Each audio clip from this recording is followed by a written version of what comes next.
If Honey Lemon Soda were a better told story, I might be telling you about how it explores what it means to change through the character of Ishimori Uka. A character deep dive into how one breaks out of damaging mindsets to become a better person and get what you want out of life with the help of others. And I would have loved to do that, but the deeper I dug into it, the harder it was for me to wrap my brain around the girth of questions I continued to unearth. The difficulty of coming up with remotely comprehensible answers left me unable to say with any confidence what Ishimori's narrative arc actually is. Things that seem to make sense on a surface level start to fall apart the more you look into it. Why is that? What is Honey Lemon Soda doing, or not doing, that left me so confused? What I will say is that this is not an adaptation bad, manga good. While true in some areas, all of the core storytelling issues are present in the manga as well. But for the purposes of this video, I will be focusing on the anime adaptation and how it handles the material. The first episode is where we set up the core motivations of the characters and the trajectory of the story, make promises to the audience about what they're in for, and build investment so they want to keep watching. How well it establishes those things can make or break a viewing experience. If you don't give the audience a starting point for progression, it becomes a hindrance to further investment. What is the one thing that keeps viewers coming back for more? In a character-driven show such as this, a character's internal struggle and worldview is important to establish for building intrigue around them. We want to understand where they're coming from to see how they'll grow over the course of the story. Who is Ishimori? What does she want out of life? Answering these questions grounds us in her perspective and builds a bridge for the audience to care about her. Ishimori is quiet, timid, and despite wanting to, doesn't know how to connect with people because of how she was bullied in middle school. We get a lot of references to her being a stone, unmoving, expressionless, in the way, all these negative connotations. It's a nickname her bullies give her based on her name, Ishi, which means stone, Mori. She appears to have internalized some of this thinking, but is aware that it's something she needs to break out of in order to acquire the bright and fun high school life she's always dreamed of. She identifies that it's not her environment she wants to change, but herself.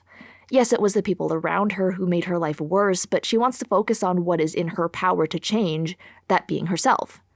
The big question the story posits is, will Ishimori be able to change, and what does that mean for her relationship with Miura? So, what exactly does she want to change about herself? What aspect of herself does she view in a negative light that is in her control and prevents her from becoming who she wants to be? In order for change to occur, you need the object of change, the state the object is in before the change happens, and the state after. So we need to first define what that original state is before we can define the desired outcome. This definition is important for not only whether or not the change happens, but for the change to have any impact at all. If we don't know what we are trying to change, how are we supposed to track the progress of it? Change can be anything, for better or for worse. In fact, the plot of the movie Brave hinges on that vague idea of change as a major piece of conflict for the film. I want a spell to change my mum. That'll change my fate. So what is it that Ishimori wants to change? The first line we get from her at the beginning of the episode calls attention to this why, and the implication is that Miura is a big part of her motivation. 何のために変わりたいの? 学校で居場所を見つけるため。それもあるけど、一番は。Something has drawn her to him, and so she follows him to Hachimitsu, perhaps hoping he might be the key to her metamorphosis. Throughout the episode, she narrates to us about how her middle school years were not fun for her. She, quote, makes people uncomfortable. She doesn't go into much detail about the things that were done to her, but she's determined to make good memories at this new school. She just doesn't know how to start and is still in the planning phase. She tells us about how her parents were overprotective and attributes her personality to this, saying she was spoiled by their kindness. 怠慢、自己責任。 Little by little, she takes steps to put herself out there as she continues to encounter Miura and begins to make friends with Ayumi, until she is spotted by her bullies from middle school who reveal how they bullied her and why. Just as she's getting her footing, she's brought back down to earth and now has to face the challenge and test how far she's come.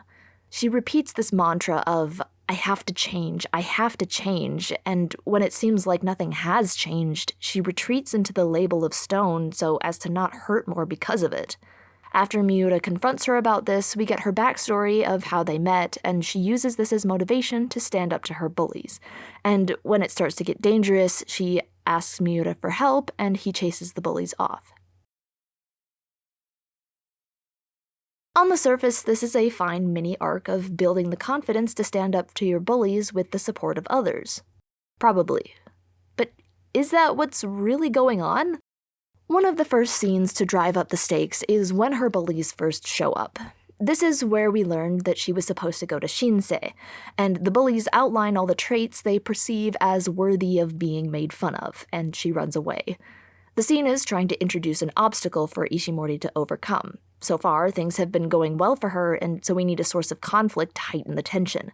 But it's unclear to me where the point of conflict is. Why does Ishimori run away? This is the first time we're getting details on why she was bullied, given context for what making people uncomfortable means. Based on that line, she appears to agree with them to some degree about the effect she has on other people, even if it's a misplaced belief. But when she chides herself later, she appears to understand that the belief is misplaced. If the information of her characteristics is from the bully's perspective, what is her take on it? The language in her narration after the fact is quite unspecific and abstract. ちょっと調子乗っちゃってた。そうだ。私、石なのに。 What is she getting carried away with? What does being a stone mean in this context? Is she insecure about the characteristics they listed as things she indeed exhibits? Or is it upsetting to her that they're unjustly condemning her for behavior that should be innocuous? Nothing in her dialogue gives us any clue into what she means by this, so we have no choice but to speculate on what being a stone is an obstacle for. Perhaps being a stone means being a burden on others, that because she's a stone, it's inevitable she'll get in the way at some point, and that if they know this about her, they won't want to be friends. If she mistakenly believes Ayumi would treat her differently based on what they're saying about her, it's not being conveyed in her narration. If it's about failing to get into Shinsei, that certainly isn't made clear. Her classmates speculate about it, but it doesn't seem to be related to her internal struggle, as she doesn't mention anything about it. The pieces don't fit together in a comprehensible way. We still don't know what she wants to change, so when we try to build conflict around it, it ends up even more confusing. So not only is the change not being defined, neither is the conflict. Is it that she wants to stand up to the bullies, or that she should stop letting them get to her psychologically, or some combination of the two?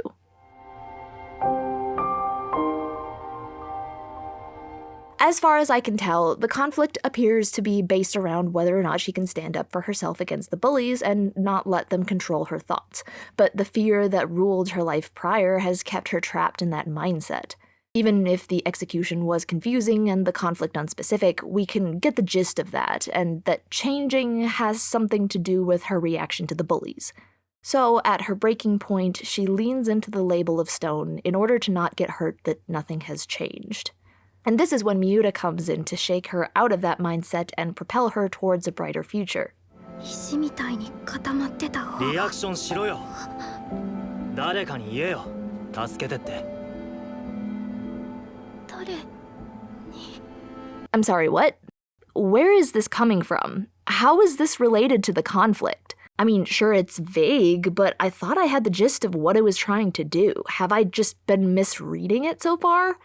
Miura has been observing her from the outside, taking note of what she's been trying to accomplish, noting that in her attempts to change, she's trapping herself into an unhealthy psychological loop.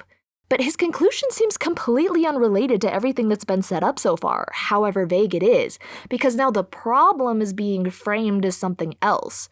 When has it been established that she shoulders burdens on her own and doesn't ask for help? Or that when she's tried, she's been rejected? So far, she hasn't exactly failed in her attempts to make friends. She even remarks on how miraculous it is that people are treating her like a normal human being. Ayumi has been nothing but nice to her, yet we get no indication that Ishimori believes the contrary and is purposely avoiding her.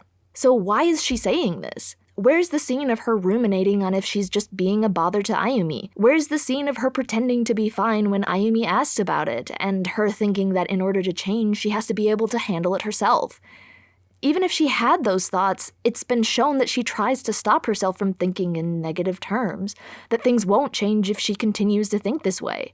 So she recognizes at some level that the bullies are wrong. All of her monologues describe how she needs to change in order to get the life she wants. Is this supposed to be the misbelief she needs to be challenged on? That she doesn't need to change in order to be treated kindly by other people? Her desire to change is never framed as a negative, other than it being a curse she places on herself. But I don't get the sense that the fact she wants to change is the problem, only that her way of going about it isn't working. So which is it? Does she need to exercise her own agency, or does she need to rely on others? Without properly establishing what it is about herself she doesn't like and wants to change, it Schrodinger's its way into a confusing, conflicted mess. It's like the show wants Ishimori to have and develop her own agency, but also have Miura to swoop in and save the day to appeal to the wish fulfillment side of things, and in trying to do both, it fails to achieve either.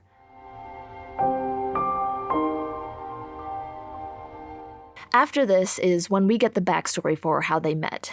A backstory is supposed to help explain things and give context and perspective to previous events, a culmination of small details built up for a reveal. In this scene, Ishimori is walking through town looking at flyers for 2 school options. She runs into her bullies and they make fun of her. Miura observes this and picks up the flyers recommending Hachimitsu, saying it suits her and it's where he's going anyway. This moves her to the point of tears. When I watch this scene, I don't feel the full weight of Ishimori's emotions.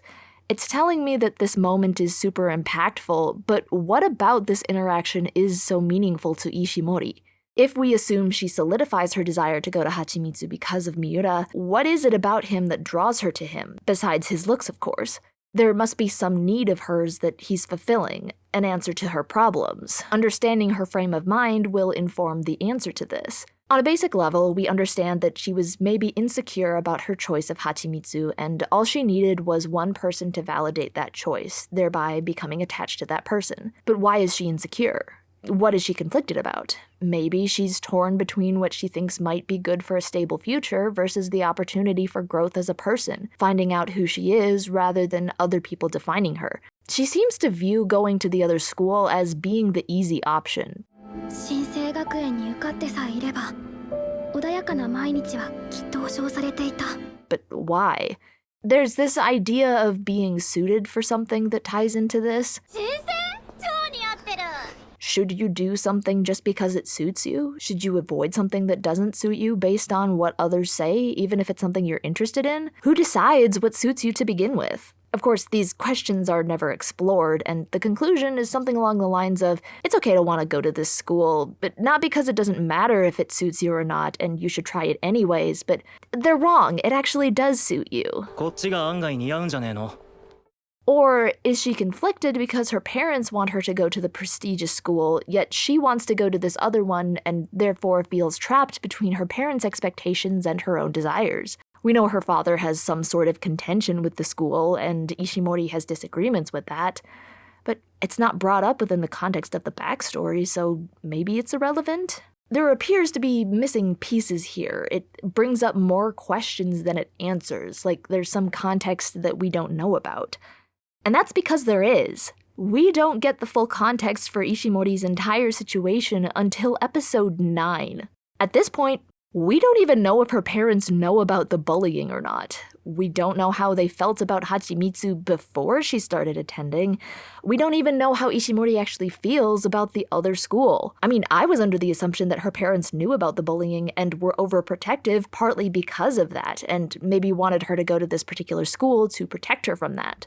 Then maybe a part of her motivation would be to challenge herself and break out of her parents' protective bubble by going to Hachimitsu. This fits in with what she was saying about not wanting to change her environment but herself. But we don't actually know that.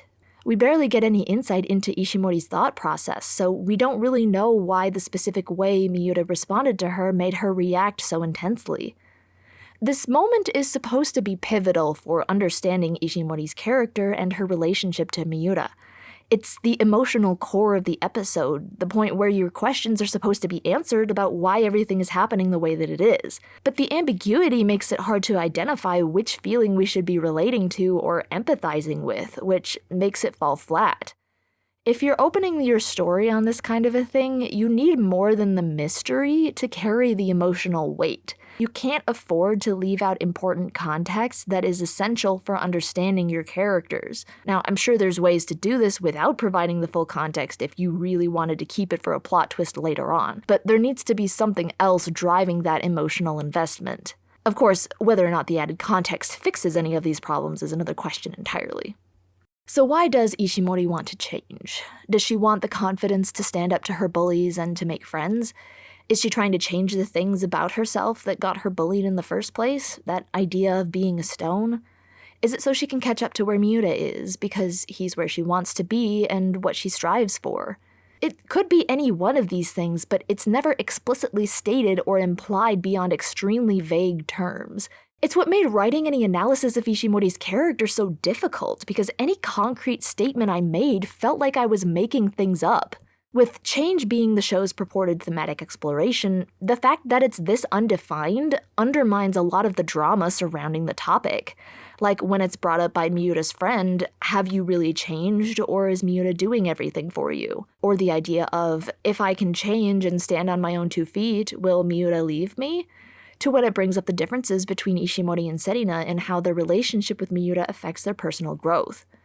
All of these chapters in her narrative arc fall flat without the substance of what change means for her as a person. Sure, you can kind of get the gist of it, but the show relies on you filling in the blanks left in the story instead of deriving a deeper meaning through specificity. Even if you could come up with a plausible way it all fits together, the amount of jumping through hoops you'd need to do to explain your way there shows just how unclear the storytelling is. Underneath all the confusion of thematic elements, I can see the broader ideas being attempted here, and as with any story, the most difficult part is the execution. And unfortunately, that execution for Honey Lemon Soda leaves something to be desired. I like a lot of the ideas being presented. There's a lot of potential in Ishimori as a character that could be explored, and it's because of that potential that I'm being so critical of it. I want to see the story that Honey Lemon Soda wants to be. There's so much more that I could talk about with this show when it comes to visual language, dialogue, and other issues, which I'd love to go into in other videos, so keep an eye out for those. I feel like I've come out of this with a better understanding of storytelling elements and what to apply to my own writing. I hope you enjoyed and were also able to learn a thing or two about how to make your own stories better. If you want to judge my own writing, you can check out my webcomic, Echoes of Fireflies, over on Webtoon. Link is in the description. Until next time,